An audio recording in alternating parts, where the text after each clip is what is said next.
पारस से भी मूल्यवान। मैं सुनाता हूँ आपको एक कहानी जो रियल है, सुनिए।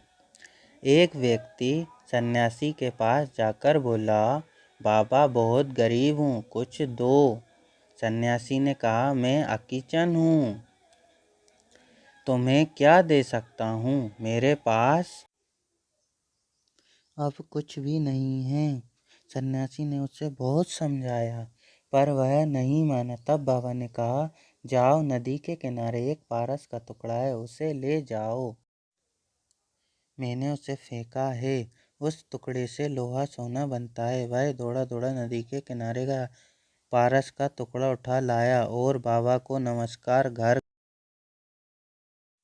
की ओर चला। 100 कदम गया होगा कि मन में विचार उठा और वह उल्टे पांव सन्यासी के पास लौटकर बोला, बाबा ये लो तुम्हारा पारस, मुझे नहीं चाहिए। सन्यासी ने पूछा, क्यों? उसने कहा, बाबा मुझे वह चाहिए जिसे पाकर तुमने पारस को ठुकराया, वह पारस से भी कीमती है, वही मुझे दीजिए। हमें इससे सीख मिली, जब व्यक्ति में अंतर की चेतना जाग जाती है तब वह कामना पूर्ति के पीछे नहीं दौड़ता, वह इच्छा पूर्ति का प्रयत्न नहीं करता। घोड़ा और बकरा। एक बार एक किसान का घोड़ा बीमार हो गया। डॉक्टर ने बताया कि घोड़े को 3 दिन तक दवाई देंगे, इसके बाद भी ठीक नहीं हुआ तो हमें इसे मारना होगा, क्योंकि यह बीमारी दूसरों जानवरों में भी फैल सकती है। ये सब बातें पास में खड़ा एक बकरा भी सुन रहा था। डॉक्टर के जाने के बाद बकरा घोड़े के पास गया और बोला, उठो दोस्त,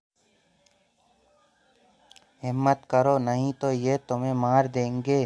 3 दिन तक डॉक्टर दवाई देता रहा और बकरा रोज घोड़े का हौसला बढ़ाता रहा। उठो वरना ये तुम्हें मार देंगे। आखिर में मालिक और डॉक्टर ने घोड़े को मारने का फैसला किया और जहर लेने चले गए। जब वे वहां से गए तो बकरा घोड़े के पास फिर आया और बोला, देखो दोस्त, अगर तुम आज भी नहीं उठे तो कल तुम मर जाओगे। बकरे के बहुत समझाने पर घोड़ा उठा और हिम्मत कर दौड़ा चला और फिर दौड़ने भी लगा। इतने में किसान वापस आया तो उसने देखा कि उसका घोड़ा भाग रहा है। वह खुशी से झूम उठा और बीवी से बोला, चमत्कार हो गया, मेरा घोड़ा ठीक हो गया, आज शाम में हम बकरे का गोश्त खाएंगे। देखो गाइस, जो अच्छा सोचता है और अच्छा करता है उसी के साथ बुरा होता है। बेचारा बकरा।